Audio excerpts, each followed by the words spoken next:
una No, yo locura. estos días así de promo me van llegando y no me entero de lo que hay tampoco. Claro, un poco donde te van llevando, Sí, sí, sí, sí, sí. normal, sí, es que estaréis moviéndoos todo el día de cine en cine Sí, y claro. y sí, sí, sí. Mañana en Barcelona Mm. hemos hecho todavía tanda de entrevistas y ahora sí que de cine en cine. De una punta a otra, claro, sin parar. ¿Qué tal? Eh, ¿Ya? ¿Sí? ¿Sí? Vale, bueno. ¿Cómo? Pues... ¿Sí? ¿Sí? ¿Sin problema? Perfecto. Bueno, pues estamos aquí con Isaki La Cuesta para hablar sobre Segundo Premio, esta película sobre los planetas, el grupo de música granadino de finales de los 90. Y bueno, una pregunta que te quería hacer, Isaki, que me llamó mucho la atención al empezar a ver la película, es que definitivamente, no sé cómo lo verás tú, pero tiene un tono onírico de proyectar el mundo interno de los personajes y esas sensaciones psicodélicas que ellos tenían pues por el consumo de estupefacientes y todo lo que tiene que ver con el proceso creativo de su música, que me parece muy interesante a nivel formal. Y quería saber, desde Cravan contra Cravan hasta esta última película, ¿cómo dirías que ha evolucionado tu forma de abordar la puesta en escena, el lenguaje cinematográfico? Pues sí, ¿no? Pues diría que varias de mis películas han intentado tener una puesta en escena muy invisible, en las que intentábamos que parecieran más documentales y que pareciera que la acción estaba transcurriendo enfrente de la cámara, como si fuera algo azaroso y espontáneo. Y pienso sobre todo en películas como La leyenda del tiempo, Entre dos aguas, en menor medida A próxima piel, Los condenados. Son películas en las que intentábamos que la puesta en escena no se interpusiera entre los personajes y el espectador, que pareciera que no había guión, que la luz no fuera evidente, que pareciera que trabajábamos sin luz artificial, incluso que no había guión como en Entre dos aguas, ¿no? Era una especie de simulación de eso. Y la cámara siempre estaba a la altura de los ojos para que pareciera que estábamos siguiendo la espontaneidad de la vida. Y desde Un año una noche estoy trabajando más la idea de una puesta en escena que trata de corresponder al mundo interior subjetivizado de los personajes. Y en esta película quizás es la que lo hemos llevado más al extremo. Es decir, es una película en la que cada personaje tiene una perspectiva distinta. De hecho, la película empieza cuando Mai, la bajista de Los Planetas, que es muy mítica porque tocaba de espaldas y era una bajista estupenda, ella deja la banda y la película empieza cuando la banda se desmorona, cuando ella abandona el grupo. Y ella explica que tocaba de espaldas porque era muy tímida, pero que eso hacía que viera lo que los demás no veían, porque miraba hacia otro lado. Y esta idea nos ayuda a que la película, en realidad los cuatro protagonistas ven cosas distintas y el espectador a través de ellos tiene cuatro miradas. Y la puesta en escena corresponde un poco a esa idea también. Cada personaje tiene una puesta en escena distinta en función de los momentos que está viviendo. También es porque has hablado de los estupefacientes, pero yo es que creo que la memoria funciona así, con estupefacientes y sin. La memoria siempre está distorsionando lo pasado, ¿no? Y por eso la película hay momentos en los que no corresponden exactamente con la realidad que ocurrió. No que recordamos todo de la misma forma, claro, eso es un poco también lo que quieres transmitir con esas imágenes, que además creo que la primera imagen, ¿no? El primer plano que abre la película es toda una declaración de intenciones por el hecho de que parece que la Tierra estuviese cobrando vida, estuviese respirando. Y también me da curiosidad cómo rodasteis ese plano, porque es muy telúrico y es algo que tiene continuidad a lo largo de la película, también con los momentos en los que atraviesan los espejos, que me recordaron mucho a Orfeo de Cocteau, no sé si ha sido referencia para eso. Pero ¿cómo realizasteis esos momentos a nivel técnico, de fotografía? Sí, como te decía, la película tiene los momentos más realistas y los más psicodélicos o los más fantásticos. Yo siempre he querido hacer cine fantástico, de hecho de adolescente lo que más me gustaba era cine de terror. Y sí, es que el cine en general es fantástico siempre, ¿no? Todo el cine es un arte de muertos que caminan. Y yo alucinaba con Pesadilla en Elm Street y de repente descubro que esa misma poética está en Cocteau y Cocteau resucita en el Testamento de Orfeo, ¿no? Está esa secuencia en la que va colocando los pétalos en una flor y la flor resucita por el simple hecho de montar la marcha atrás, ¿no? Que es una preciosidad.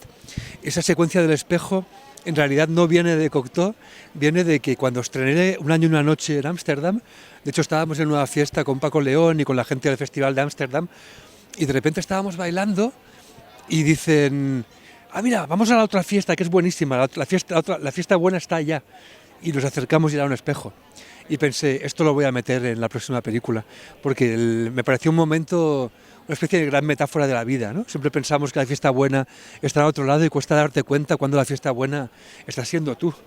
Hay una canción de Nacho Vegas que dice que la condición para ser feliz, dice, para ser feliz es preciso no saberlo, ¿no? Nos estaba pasando eso en aquel momento. Y en relación con esto, pues esa secuencia en concreto la hicimos con efectos visuales y la tierra que respira para mí es una imagen abierta, que cada espectador pueda verla como quiera, pero sí que está claro que para mí es una imagen de resurrección. Los planetas, cuando empieza la película, es una banda que se está destruyendo y tienen que resucitar. Y esto es una cosa que, de hecho, ellos como banda han seguido haciendo durante los últimos 30 años. Todo el rato están muriendo, resucitando. Hoy están tocando en el Tomavistas con una formación nueva. Y es una constante que se podría aplicar a cualquier otro artista de los que nos gustan, ¿no? Ahora que Jota ha estado haciendo su disco y su gira sobre Zulueta, Plena Pausa, es otro ejemplo de artista que no para de morir y resucitar en cada trabajo. Y en el caso de Granada, pues la metáfora es más literal, ¿no? Granada está abonada con la poesía de un cuerpo que desapareció y que no se ha encontrado. Y lo que ocurrió fue que todo esto son ideas a posteriori. La realidad es que yo fui a ver una instalación de unos amigos artistas que son los Cabos San Roque y había una tierra y unas proyecciones, unas músicas, unos sonidos, y de repente al cabo de un rato esa tierra que llevaba varios minutos a nuestro lado empezó a respirar.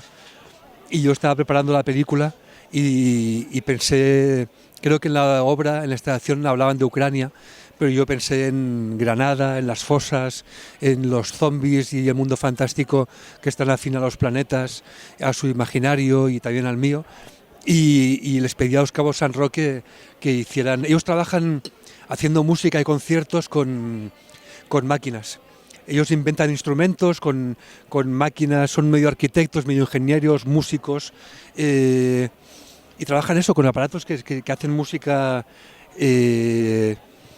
una especie de tradición dadaísta llevada al arte contemporáneo. Y les pedí que hicieran ese principio para la película. Y ligado con esto está también la idea del vampirismo. Tiene una atmósfera bastante vampírica la película, ¿no? Incluso cómo lucen los personajes a nivel físico en muchos momentos, en lo pálida que es su piel. De hecho, igual me recuerda un poco la película de Jim Jarmusch de Solo los amantes sobreviven, que está muy ligada con la música también. No sé si hay alguna relación al respecto. Sí, es curioso que las películas que más pensamos que nos podían servir en un principio, luego las vimos y no eran como en nuestro recuerdo. De hecho, volvimos a ver Only Lovers Left Alive y no nos servía, pero su recuerdo sí. La sensación de esa película nos servía. Yo cuando conocí a J.F. Loren, lo primero que le dije a J es que pensaba en The Addiction de Abel Ferrara. Ese cine de los años 90, que igual que la música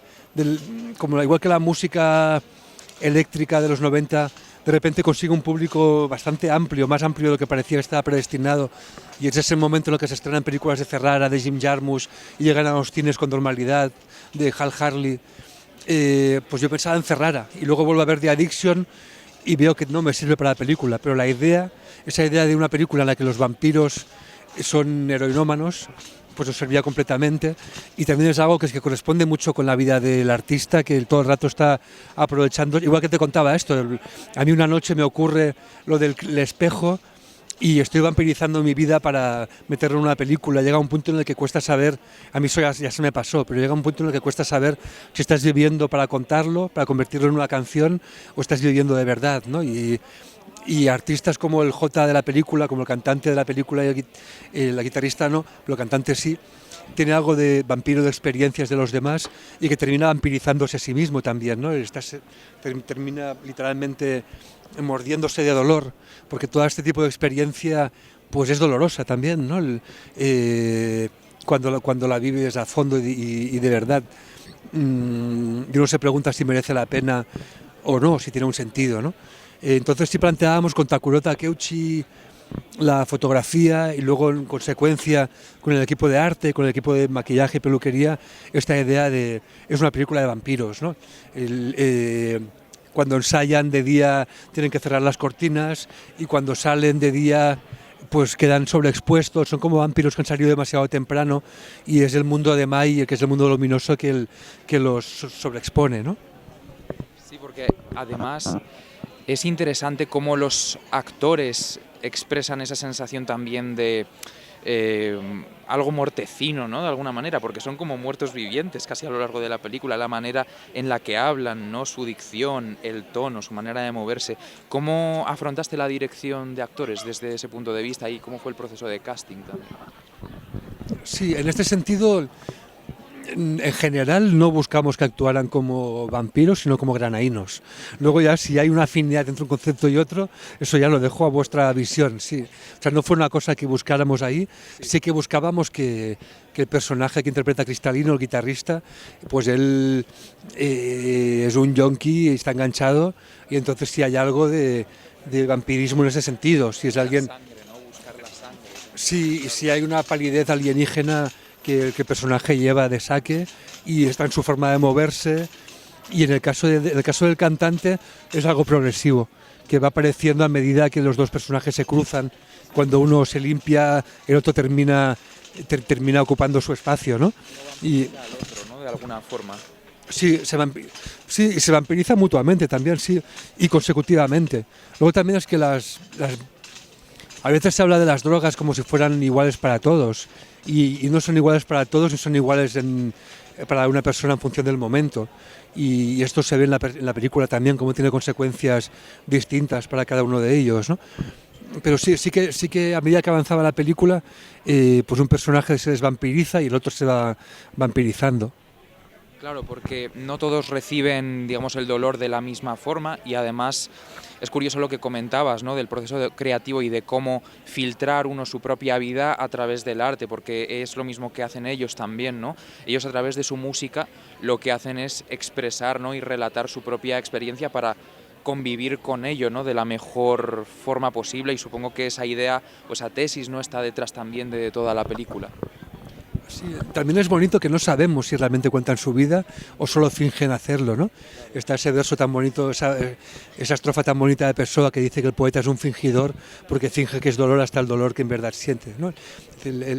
El poeta es un fingidor, finge tan completamente que hasta finge que es dolor el dolor que en verdad siente, ¿no? Y con los planetas no sabemos si están contando su vida en las canciones o es una cosa que nos queremos creer nosotros como seguidores suyos.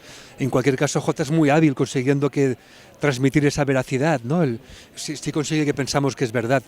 Ahí cuando empezamos a hacer la película nos dimos cuenta de que había un juego de espejos en el que al final, cuando rodamos una película, trabajamos en equipo igual que una banda trabaja en equipo para hacer un disco, ¿no? Hay como gente con talentos y cualidades individuales que pueden hacer proyectos en solitario, pero cuando se juntan son especiales, y eso es un conflicto en potencia, ¿no? Les invita a unas relaciones muy intensas, sobre todo cuando se mezcla la amistad, como suele ocurrir en estos casos, con el trabajo, y el trabajo yo creo que es extrapolable a la mayoría de trabajos, no solo artístico.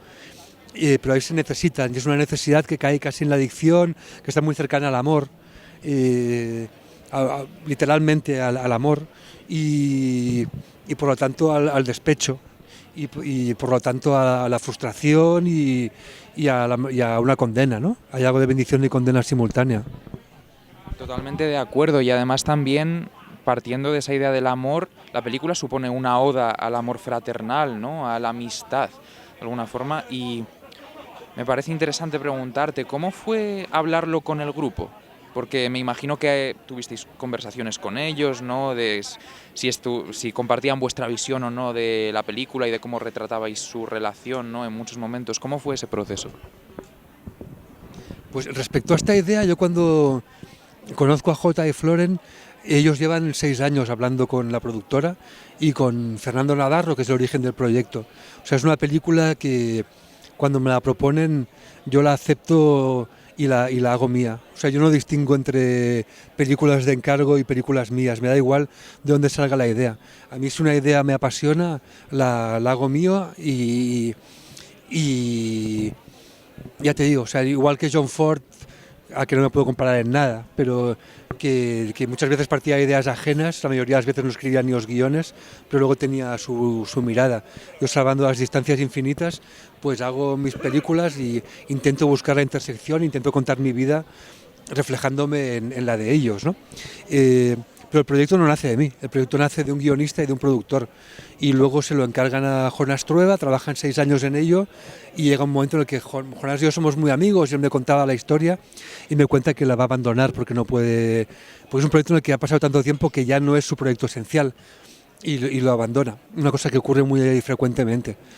Y entonces cuando me hacen la propuesta a mí, me junto con J. Floren y les digo lo que te he contado, que quiero hacer una película sobre la leyenda, sobre la tradición oral, una película con muchos puntos de vista, que no sea unívoca, que sea lo contrario que las películas de musicales oficiales que se hacen ahora, que a cambio de tener los derechos de las canciones les obligan a contar mentiras y a no poder contar la verdad y hacer historias de santos.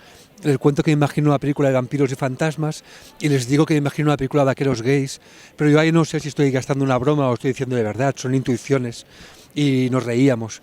Pero sí que me imaginaba, cuando digo eso, yo creo que lo decía medio en serio, medio en broma, porque sí me imaginaba que era una película sobre algo que me interesaba mucho, que son 2 personas que se necesitan para llegar más lejos, porque es un poco también la relación que yo he tenido con Isa a lo largo de estos años trabajando juntos en los guiones, en la codirección, o ahora con Paul Rodríguez, ¿no?